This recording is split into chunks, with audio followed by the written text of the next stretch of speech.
Welcome to 3 Count Commentaries. This is your host, MagMongoSlade. We talking about NXT Gold Rush from June 20th, 2023. A solid show, really solid. They tried to mess it up, but they persevered near the end. But there is some stuff in the middle that make it hard to smile. I mean, they really did some stuff in the middle that make it hard to smile. They started the show with Wesley and Tyler Bate for the North American title. Mustafa Ali was the referee. We were not sure whether he was fish or foul, whether he was working babyface or heel. What on earth was he trying to do? It seemed like he was trying to motivate both guys and trying to keep the match, but his count was off at times, and he was, it was weird because we were trying to figure out where he sits and where he lands on this situation, but he never made a decision. He never turned heel or screwed anybody or anything. The closest thing he did was he went outside the ring and he slapped Wesley, which kind of woke him up and allowed for the finish to occur because Tyler Bate was winning. He had also refused to do countouts, so he refused to count these guys out or whatever. I guess they were trying to do something real subtle with Mustafa Ali as the referee, where he was just trying to motivate them to fight and motivate them to bring out the best in each other, and in doing so, turn both of them against him. But ultimately, Wesley ended up winning with the cardiac kick. Unfortunately, this match was almost completely gobbled up by commercials. I mean, there was just constant commercials during this match. I know that's a WWE issue because there's so many commercials on WWE shows, but this match specifically felt like it was just completely gobbled up in commercials, and so much of it was in a little box on the side of the screen. But overall, I think they did okay. So this match turned out pretty good. Of course, we started the show with Seth Rollins, who made his entrance into NXT, and the crowd was very excited. We'll talk about the main event when we get there instead of doing it in that kind of order. So, Gigi Dolan had a video package, said that she's always been drawn to the arts because she believes in living creativity, and said that she's been rejected by friends, family, and life, but having the freedom to create any imagery she likes is been freeing her or something. It's supposed to have been something philosophical. Maybe it's a little too deep for this, for my meathead brain. Anyway, Kiana James, who she's apparently feuding with, said she didn't care about art. She only cares about outcomes, and that Gigi doesn't have any ambition. In fact, she can't even spell it, and she can enjoy her life of art and mediocrity. I like Kiana James. This was a really good promo from her. Kiana James is she's doing a good job. Gigi is still kind of struggling. She sounds like she's reading everything she says, which she might be, but you got to cover that up. It can't sound like you're reading. That's the problem. You can read the stuff, can't sound like you're reading. It just sounds like she's working really, really hard to focus on these promos, but she's got to do them. I'm glad WWE is putting her through this battery of promos, because it's the only way she's going to get comfortable talking is if they make her do it. So do it. They had a Thea Hale pep rally, which was absolutely obnoxious and had no business being as fun as it was. So Thea Hale says that she just graduated high school last year, which of course was like Gulak and Dempsey was like, what? They didn't know how old she was. She's only 19, folks. She's very young. But she talked about just graduating high school and not wanting to go to college. She didn't want to be a doctor or a lawyer. She wanted to be a WWE superstar. She doesn't need a master's degree to do it. And so she thanked Andre Chase for pushing her and believing in her. She thanked Duke Hudson for maintaining that. She even thanked Charlie Dempsey and Drew Gulak for teaching her a couple of tricks. And she promised to bring the gold back to Chase U. This was a very good babyface promo. It's a very good high energy babyface promo. I was actually surprised she could maintain that energy. because I'm wondering, like, how can she continue to yell like this and be so frenetic and still also not screw up anything that she's saying, and then also say it with feeling. I was very impressed at her promo. Duke Hudson led a chant of "Hail yeah," HAIL yeah. That was creative, right? Very creative. Anyway, Tiffany Stratton appears, says this thing is horrible and tacky, and that Thea Hill was nobody's pick for the Battle Royal, and she got lucky. She's got a 0% chance of winning. And in fact, the thought of Thea Hill winning is cringe. So Duke Hudson took up for her and says that Thea Hill has heart, she has determination, two things that Tiffany Stratton does not have. Then she says he believes in Thea Hill. Everybody in Chase U believes in Thea Hill, and everybody in that building believes in Thea Hill. Tiffany Stratton got in Thea Hill's face. They had words, and then she put her in a Kimura.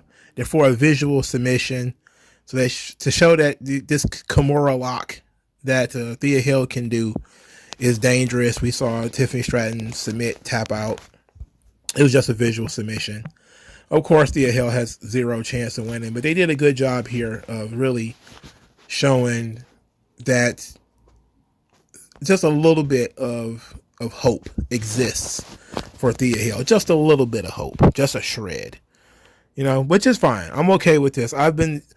It's been an interesting nuance to the character of Chase University, because Duke Hudson is clearly a heel, but he's also saying babyface things. It's like he enjoys the attention that he gets from being a good guy, but he's generally just not a good guy, like he wanted to give himself all the credit for Thea Hill's success, but Thea Hill ended up giving him the credit, so he didn't have to. It was pretty clear that he sees Thea Hill as his student, which is why he wants her to succeed, not just because she's good.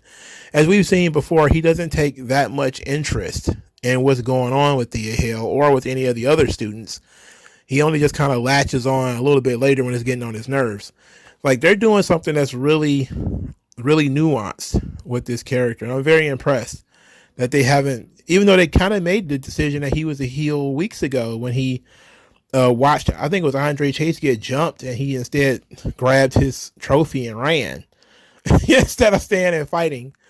But the nuance there has been pretty good, and Thea Hill has knocked it out of the park. Tiffany Stratton sounds a little bit forced, a little bit, the voice of the character, it's a little wonky, but she's getting the hang of it. She's not as bad as Gigi Dolan, that's for sure. But it's clearly that she still needs work on her promos, which, she said before, and we talked about it before. And to know that the young lady is willing to work on it is a great benefit. Because I think in 5 or 6 years, we're going to look back at, her promos now and be like, wow, she got so much better over time. All right, Joe Gacy's backstage throwing a bitch because he lost again last week. And he's asking them, is his misfortunes affecting all of them? To which the dyad agreed. Ava Raine got frustrated because it seemed like the group was going to fall apart. So Gacy backs away, says, look, he needs to reevaluate his decision-making. And he appreciates everybody's holding him to account. And then they, of course, reminded each other that there's 4 roots, 1 tree, blah, blah, blah, blah, blah. The Schism, they suck. All right, they suck. They're garbage. Ivy Nile is watching through a tablet because she's watching the show as the show is going on, apparently. I don't know how that works. How can they watch the show while the show is on and be on the show? Like, how does that work? Like, how much meta is that? You're on the show, watching the show live as it's going on. And you don't notice a camera looking at you as a camera is looking at them and you're watching them. How is this going on? Anyway, Ivy Nile was upset that Ava Raine hit her with the mask the previous week, or how many weeks ago that was, 2 maybe. Julius Creed, who's wearing these ridiculous glasses. He looks like Mr. Fantastic now. He told her not to make any excuses, and that he said that the schism is a cancer and it need to be removed. Brutus came in. They made some jokes about Julius's glasses and his ears because he got big ears, and that was pretty much it. Then I guess they're going to prepare for Ivy Nile to have a match with Ava Raine. I don't know. I don't know what they're doing, bro. I have no idea. I'm stumped on that situation. I am stumped. But the Creed brothers getting rid of the Schism, that would work for me. All right, so the second match on the show is the number one contenders tag team title match. Briggs and Jensen versus Hank and Tank versus Malik Blade and Idris Inoue. So Malik Blade and Idris Inoue win with the frog splash, kind of over the frog splash. I think people need to stop using it. I think we need a moratorium on frog splashes. Too many frog splashes makes Mongo upset. There was at least 3 in the main event. There was a bunch of frog splashes in the main event. And the finish to this match was a frog splash. Malik Blade and Idris Inoue winning this match was a dub. Absolutely great move. They're the right guys. They're the right guys. And they have personality. And when they're focused on, they can get over. So they're the right guys. Now, Gallus is watching this on the television. Again, they're watching the TV while the cameras are watching them. it's crazy. Anyway, they see who win, and they're kind of okay about it. Then they're confronted by Angel Garza and Humberto Carrillo, who claim that they're going to take the tag team titles from them next week. And I'm like, how are they going to do that? How's that going to happen? Because they don't have a tag team title match next week. Malik Blade and Idris Inoue do. So what's happening now? I don't know. I guess they got confused. I guess everybody got confused about what was going on next week, because there's a lot of stuff going on next week. Anyway, Gallus is leaving the arena. They're going to get some pints, mate. We're going to get some bloody pints, mate. Joe Coffey, who now has his hair combed to the front. What even is that? He's supposed to be like a bruiser. Why does he look like an idiot? He looks like a moron out of one of those old British movies. Like out of Snatch or something like that. He looked ridiculous. Anyway, he gets a phone call or a text message or something. I'm pretty sure it was a phone call while he was in the parking lot. His brother and Wolfgang take off to go and get the car. And while Joe is on the phone, Stax rolled up and kidnapped him. Kidnapped a whole grown man. Kidnapped grown man, beat him up, put him in the trunk of the car. Now, this is completely against the Joe Coffey character that I know from NXT UK. I mean, that guy's he's a tough guy as a bruiser. Not only does he look like a goof with his hair combed forward, but now he's getting beat up by Stax, who is like literally paper thin. Like I would not be scared of Stax in an alley, Maybe maybe he seems like one of those greasers that you would see in like Grease or something like that. Like he might be a problem if it's like 3 or 4 of them. He's like something out of a Bronx Tale. Like those bullies from a Bronx Tale. Hey, what are you doing over here? Like one of those kinds of guys. But for the most part, by himself, wouldn't be too concerned about Stax. Anyway, the NXT parking lot, back at it again. It never, ever, ever fails. It's just the worst place on earth. It is not a place to take your children. It's not a place to be. Do not go in that parking lot. Now, JC Jane wasn't in the parking lot. They did an NXT Anonymous piece where she was, I guess, on the phone or walking around, and Lyra Valkyria caught herself confronting JC Jane, asking her if she had a problem. To which JC Jane, of course, shit heel. Like, no, there's no problem. I don't have any issues with you. I was just talking in the locker room. It's not that big of a deal. To which Lyra Valkyria, who is shorter than I remember she ever being, she was very short, said that she doesn't play games, and she stormed off. And it seems like JC Jane is going to do something terrible to Lyra Valkyria eventually. I'm cool with that. Now let's get into something that is exceptionally interesting.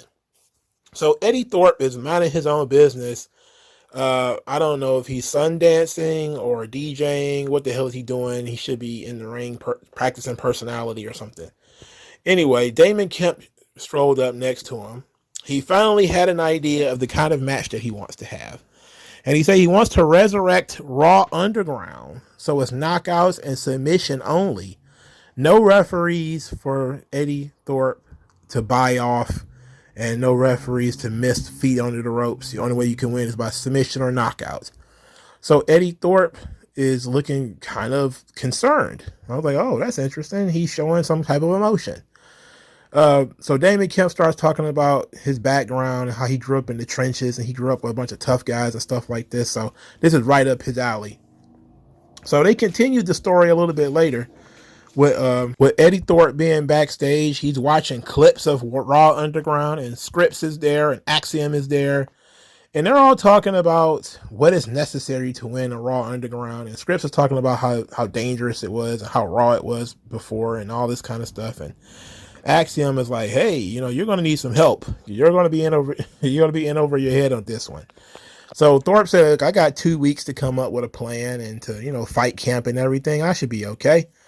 And then who strolls over but Gable Steveson?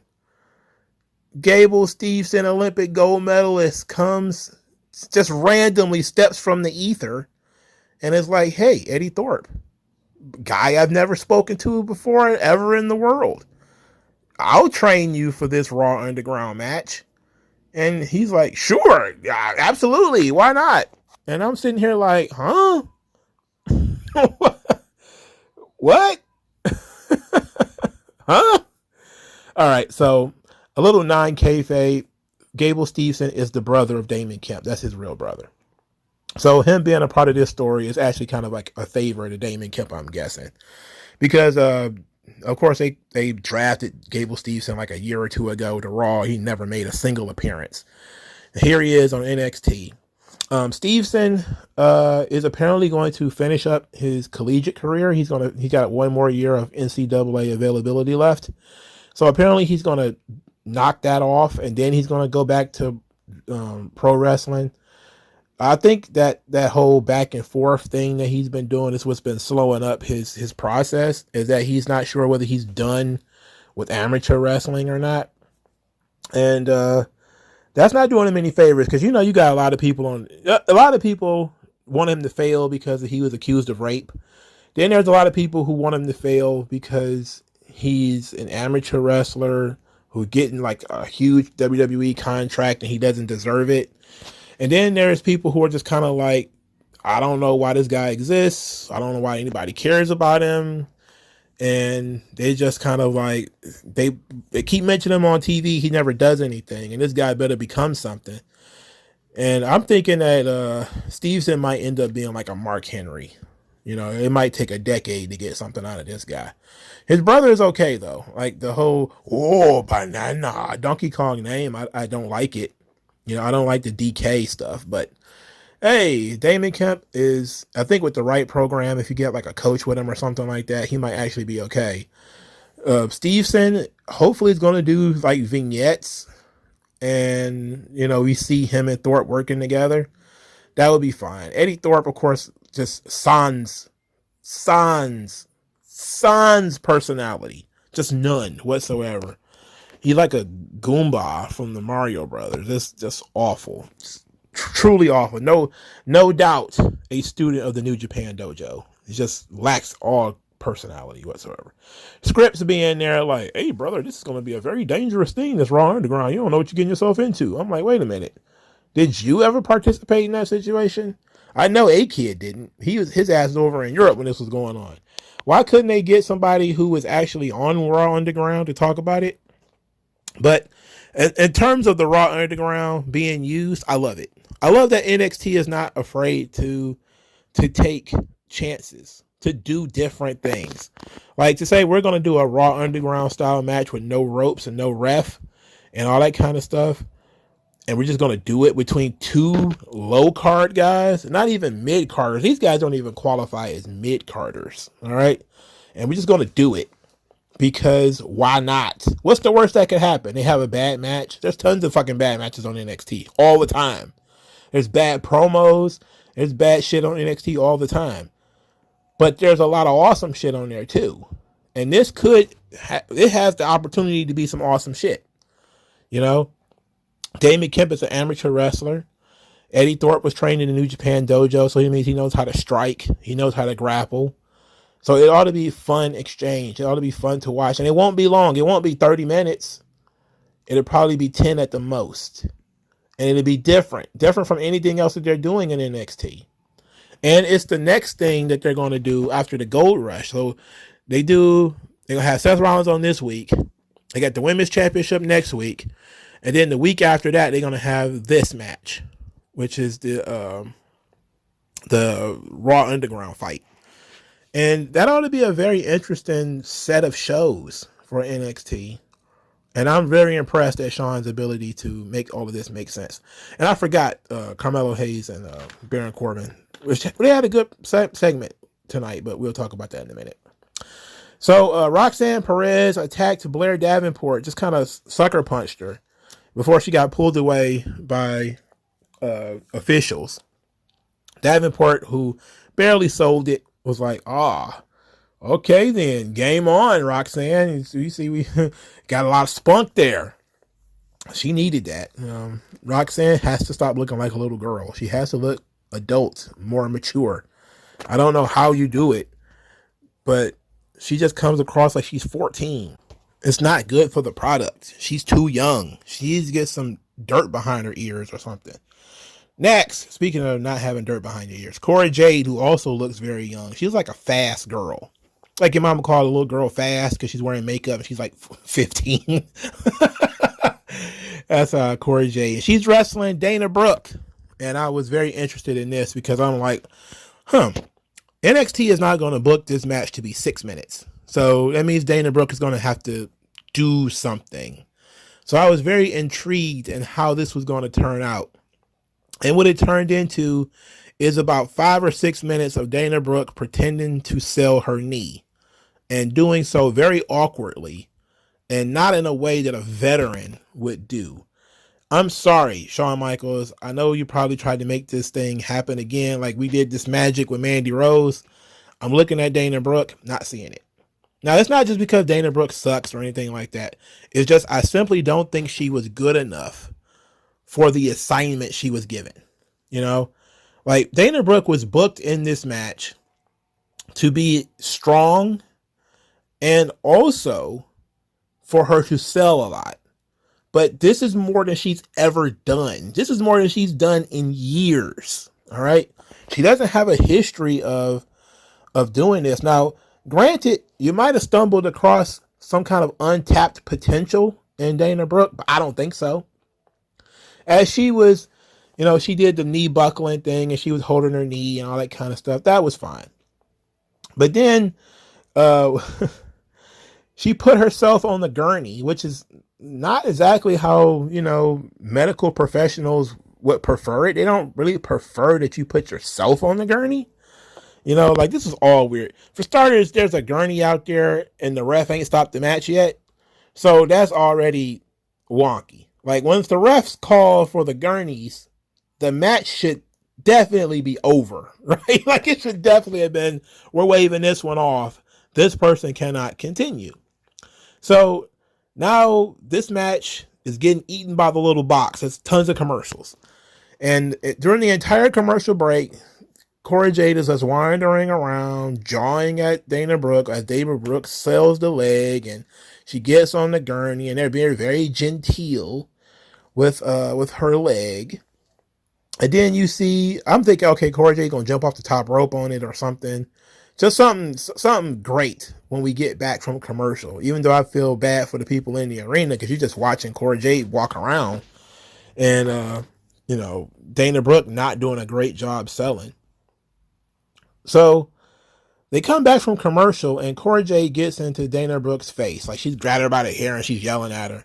And Dana Brooke smacks her, get off the stretcher and starts throwing punches. And then she remembered, oh shit, I gotta sell my leg. So she starts selling the leg.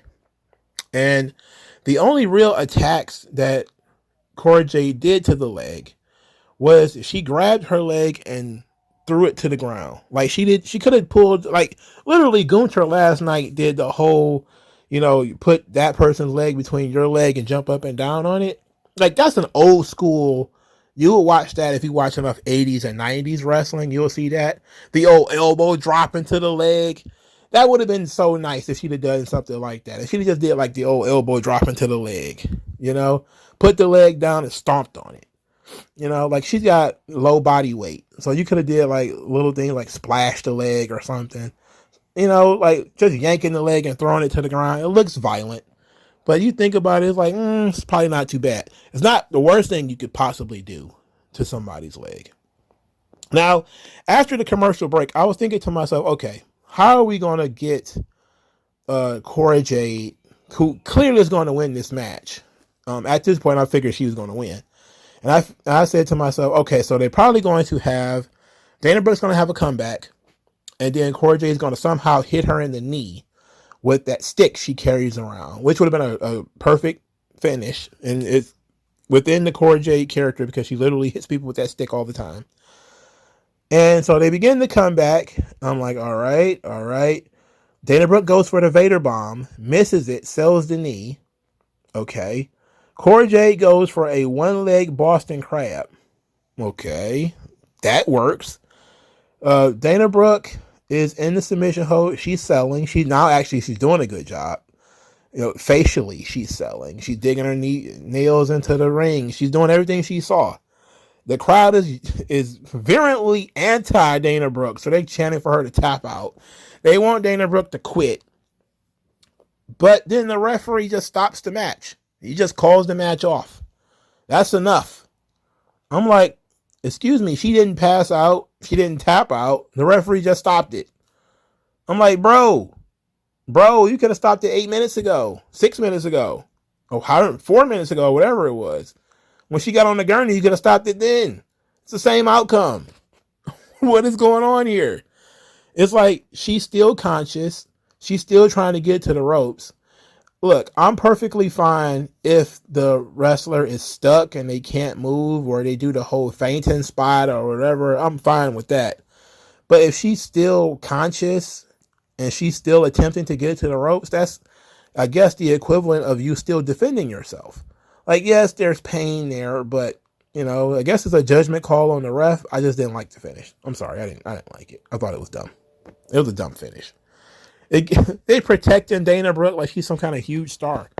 What a ridiculous finish. It was a ridiculous finish. It really was. I got a chuckle out of it. I'm not even going to hold you up. It was silly.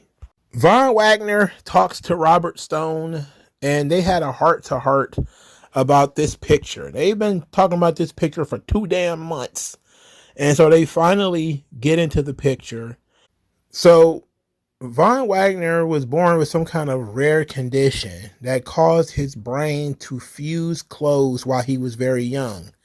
Now, because his skull had become fused when he was young, it was going to affect the growth of his brain. So this was scary. What absolutely frightening condition that he had. And he talked about having surgeries. He was 15 months, I believe he said he was in that picture.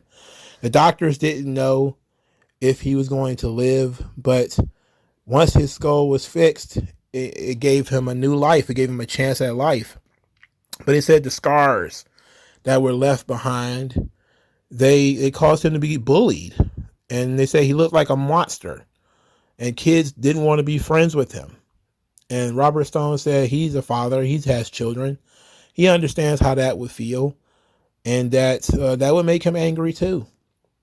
And then so Robert Stone wants to continue talking about Von Wagner and his, issues. And Von Wagner's like, that's enough. Thanks, man. And we kind of end this. And I sat there because, I've been calling this guy, the hunchback and all kinds of stuff. Like, we talked about the way he looks. I literally have said he looks like a monster, I literally have said he looks like a caveman, like in the head and stuff with the forehead and everything.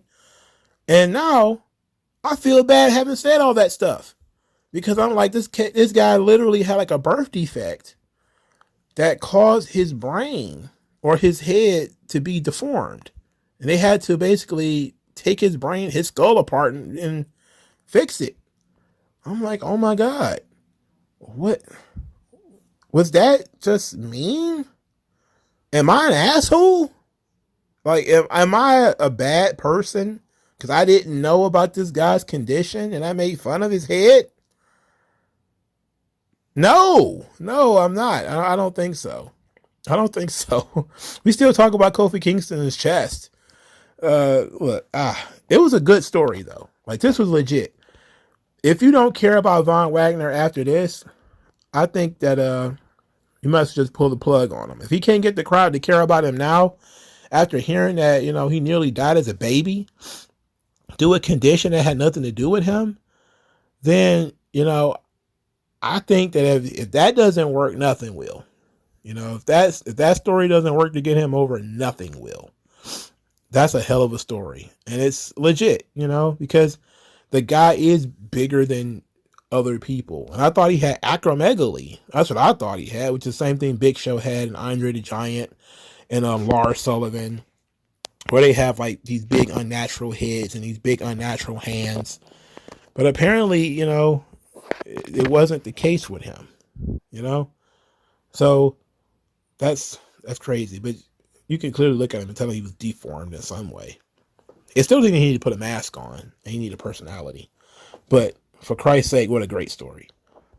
All right, so Carmelo Hayes and Baron Corbin goes face to face. And this was probably the best Baron Corbin promo segment of all time. I don't think Baron Corbin has ever been the victim of or the perpetrator of a better promo segment than this one. This was legitimately very good. So Baron Corbin says that being NXT champion doesn't mean that you made it. And there's nothing that he's going to say, he being Carmelo Hayes, that he hasn't already heard. And there's nothing he can do in this ring that he hadn't already seen. Then he starts talking about basically the length of his career. He's been 8 years in WWE. At one point, Carmelo Hayes mentioned Happy Corbin. He said, you want to know what Happy Corbin got me? It got me a $1.8 million house. And he starts talking about, that Carmelo Hayes can say that he's him, but Carmelo Hayes ain't him. He said, let's compare lifestyles. Let's compare bank accounts. I got 8 years in WWE. You got nothing. There's nothing you can say.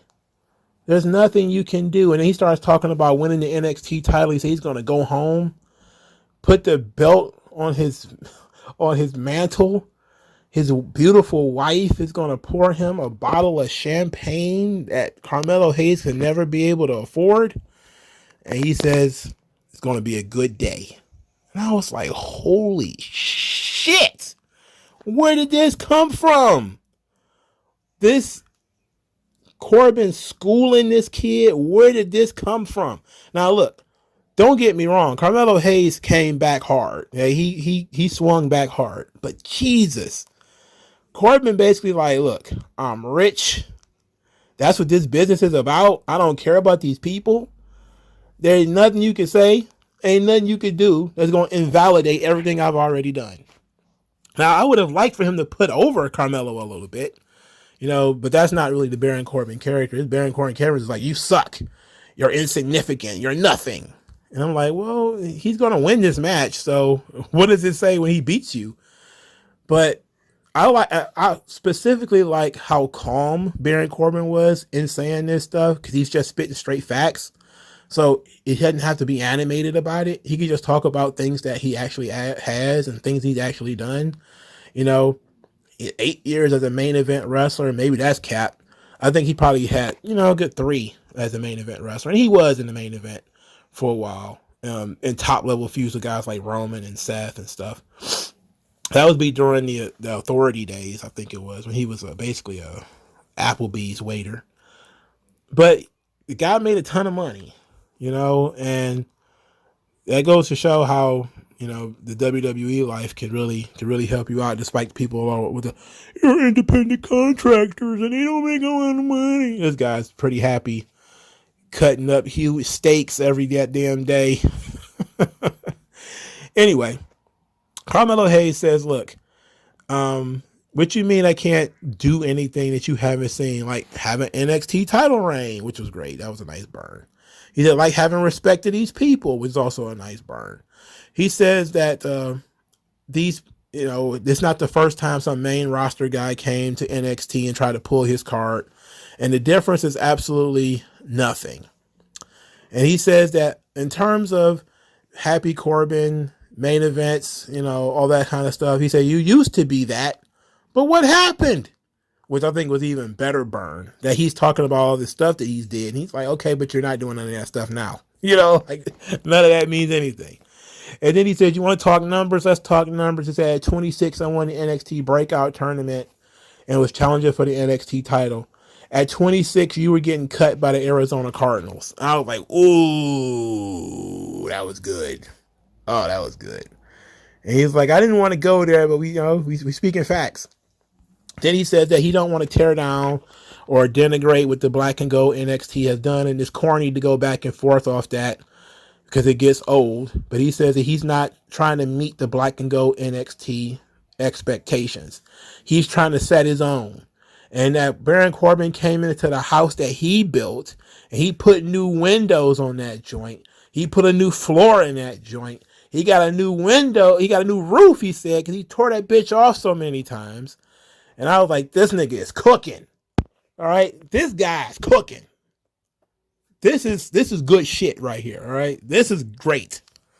Both of these guys brought their A game. And this is Melo without Trick. Usually the promos with Melo are enhanced by Trick Williams being there. But this was a extremely strong promo that had no Trick Williams being silly in it. It was just Melo kicking facts and Melo being himself. This works. This could work on Raw. This could work on SmackDown. This works. This was awesome. This was a great segment. And they didn't fight. They didn't throw a punch at each other either. Carmelo Hayes tried to have the last word, and Corbin was like, no. Lesson over. Dropped his mic and left. Like, I'm done with this. I love this segment. This was a great segment. If the powers that be are watching this segment to see how Carmelo Hayes can handle pressure, this is a good barometer that he can handle pressure. All right, this is very good. Maybe step it up next time. Maybe it's not Baron Corbin. Maybe it's somebody else who's better on the mic and a little bit more over. But this was an excellent test for Carmelo Hayes and his swagger and his persona and his character. He got it all over. If you didn't know who Carmelo Hayes was when this thing started, you knew who he was when it was over. You got that. You got a sense of who he was through this promo segment. And you actually got more of an appreciation for Corbin too, because as Corbin was talking about his recognition, all the money he made, all the stuff that he's done, the crowd was actually getting behind Corbin a little bit. They still hate him, but they appreciate what he's done over the last several years. So this is one of those good segments that really have elevated both players, Now, of course, like I said, my only issue that I probably would have had Corbin put over Melo a little bit more, just a little bit, not, pump him up too much, but make him seem more like a actual threat. Like, you could win, but it's not likely, that kind of thing. But that's about it. Other than that, excellent. Worst segment on the show. Worst. Oh my goodness. Follow from the best to the worst. From the White House to the outhouse. From the penthouse to the tent-like structure on the street surrounded by heroin needles. Valentina Feroz, Yulisa Leon. They're backstage. They're very excited. I believe it was Yulisa Leon who was very excited for Valentina Feroz, who didn't turn heel even though people were trying to pressure her into it. Dragon Lee showed up. They spoke a little bit of Spanish because I think Yulisa Leon speaks Spanish. Valentina, I think, is Brazilian, or maybe I got that backwards, however that works. Anyway, Nathan Fraser also showed up to thank them for helping him win the Heritage Cup. They give the girls their blessing as the girls have a match. Then Nathan Fraser talks about his conversation with Seth Rollins. Now, I think this is very meaningful. Now, this wasn't the worst. This was actually pretty good. Seth Rollins sits down with Nathan Fraser. He's got the big cup. And Seth's kind of making a joke, like, you got to carry this thing around, like, congratulations on that. And then he said, that he was proud of him and that, he needs to take care of the people who got him there, which is totally not a Seth Rollins thing to say, but he said it anyway. And Nathan Fraser was basically on the verge of tears, but it was a hell of a great segment. It was a really fun segment because if people don't know this, he was trained by Seth Rollins. Nathan Fraser was. I think he went to what was it called? The Black and Brave training school before he went to work some independents and stuff like that. Ended up in AEW before he got snatched up and taken to NXT UK.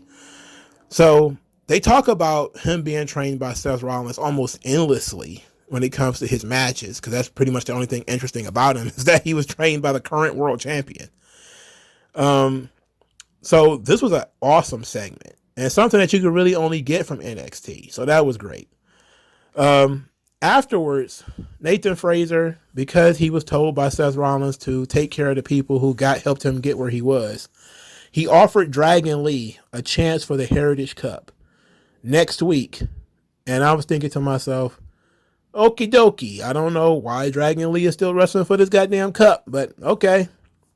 Hope he wins it, because if he doesn't, he's going to lose 2 big title matches. Well, 3, because he's had a bunch of title matches he's lost so far. This is not a good start. I know this is how they used to do things in NXT. Remember, Adam Cole went into NXT and had a losing streak. Keith Lee was in NXT, had a losing streak. Dijak had a losing streak. They do that when people first come in and sort of test their resolve to see if they're going to get a big hit or not. And I understand that, but still probably should not do that. Like, it was fine back then because people didn't have much of a choice. This is the same thing with, Tony Storm getting hit in the face with pies and stuff. People didn't understand that. But in a business where, people are offering their bodies to you and respect and all this kind of stuff, they ask you to eat a little bit of shit.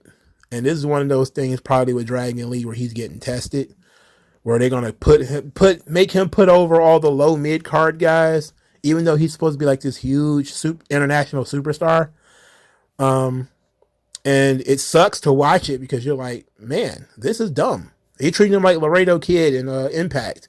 Because Impact is always kicking around Laredo Kid. They treat him like fucking Charlie Brown. And now they're going to hopefully not do the same thing to Dragon Lee. So I hope that he wins it and that his shit-eating days are over. But if not, I'm going to be unhappy. Very unhappy. Don't like it. Don't like it at all. But, okay, Dragon Lee's going to be on Gold Rush next week. That's fine.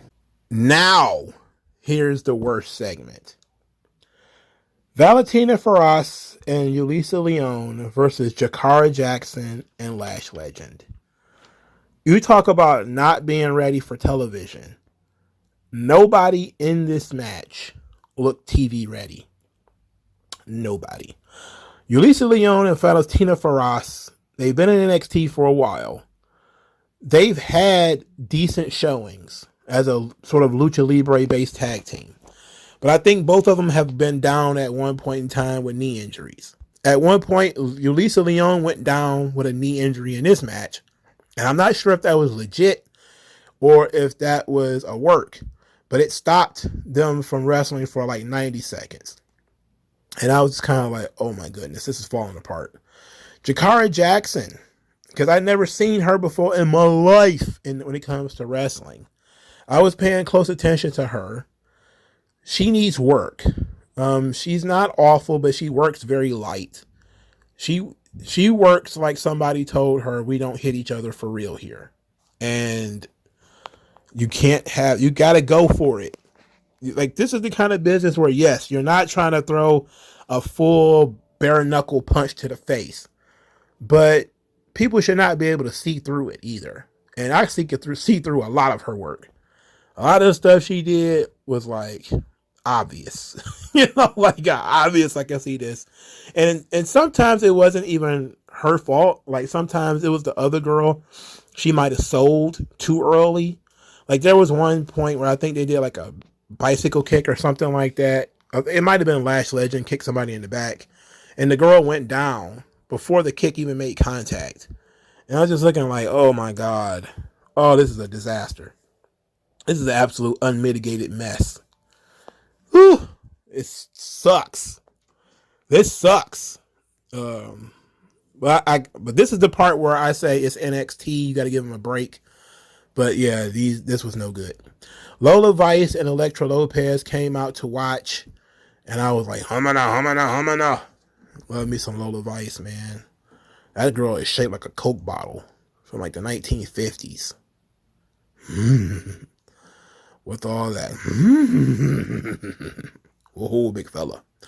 Anyway, they're trying to rebuild the women's tag team division, which is admirable considering you cut its throat several weeks ago, and now you're about to kill it again with the NXT women's tag team titles being taken away. But okay, if you say so, brother. Do you think, man? Yeah, this sucked. This was the worst segment on the show. It was this and the triple threat tag team match. Probably didn't need those. Probably could have just dealt with some of these matches being lengthened. And also that Dana Brooke and Cora Jade thing was kind of a debacle too. But the main event went off without a hitch. Very good. Brian Breaker versus Seth Rollins. Seth Rollins, of course, is selling the ribs. Now, I don't like that they used Braun's finishers in this match. They did the spear, which is usually a finish, and Seth kicked out of it. Also, Gorilla Press, Power Slam, which is also a Braun Breaker finish that Seth Rollins kicked out of. One of them, okay. The other one, probably not. Both of them, certainly not. All right? I'm still about protecting Braun and not making him look like shit. That's my seat at the table. Look, you can lose to the world champion. I expected him to lose. That's not a problem. I was always about how are we going to do it? Are we going to do it in a way that's going to make him look like a legit contender? Or are we going to do it in a way to make him look like a scrub? And I think they went more with the former. I think they made him look like a legitimate contender, but considering Seth came into the match with the injured ribs, didn't help. Didn't help that Seth Rollins did a frog splash through the table, which psychologically you wouldn't do if you have hurt ribs. You know, you just wouldn't do it. But, you know, we're doing that now. It's a thing we're doing. In random title matches, we're just going to jump off the top rope, put people through tables. Okay, fine. Seth wins with two stomps, which is exactly what I didn't want to happen. I wanted it to be just to protect Braun a little bit. But they went with Seth going over strong, which is fine, I suppose. But what do you do with Braun now? You know, like he's lost to Carmelo Hayes. Now he's called out Seth Rollins, lost to him too. You know, yes, he still got to have that thing with Dragon off, I guess. But this heel run started out great because Braun Breaker had all this momentum and he had all of this credibility. And now they've just kind of like, oh yeah, he's a heel now. That means he's not tough anymore. He can just light all of this shit on fire. And now he's losing matches in ways they probably wouldn't have lost before. And it literally doesn't make any sense. But he's just hanging out because there ain't no room for him on the main roster yet. So he's just hanging out. You know, hopefully nobody will remember this in a year or so when he's cooking up on the main roster. It'd be all good. So it was a good showcase for him. Nobody will, hold this against him, because Charlotte lost, big matches too when she was still in NXT, and it happens to people, But then again, there's also the Karrion Kross thing, There's also that. For every Karrion Kross, there's a Kevin Owens situation, though, and I was hoping it was going to be more of a Kevin Owens situation where the NXT talent rises to the occasion. Even if you don't win, you put yourself in a good position, and so what happens is Finn Balor attacks Seth Rollins after the match because we know what we're going with there. We're going with Finn Balor, Seth Rollins, and I like this. This was, of course, great.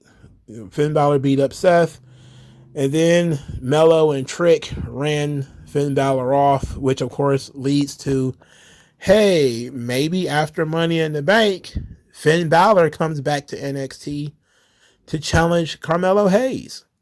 and tries to go for his 4th run as NXT champion.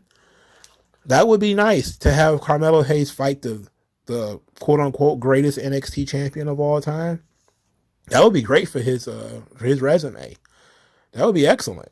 So they kind of planted that seed here, and since I know they're doing longer form stories, then I could see them coming back here, maybe bringing Judgment Day to NXT for a little bit. But this was overall a really solid show. Really solid.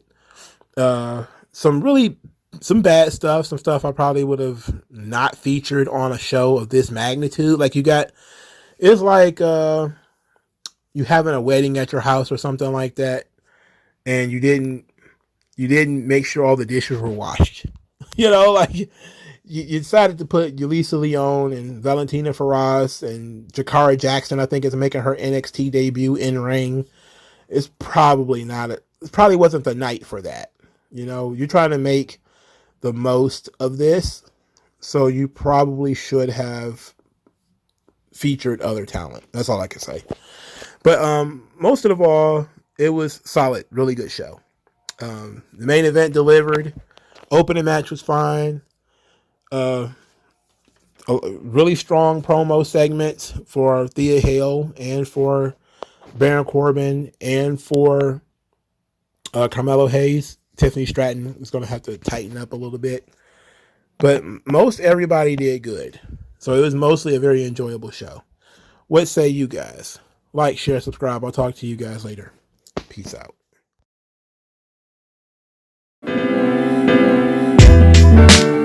Tell me what's worse than learning all that you led to believe was all horse crap.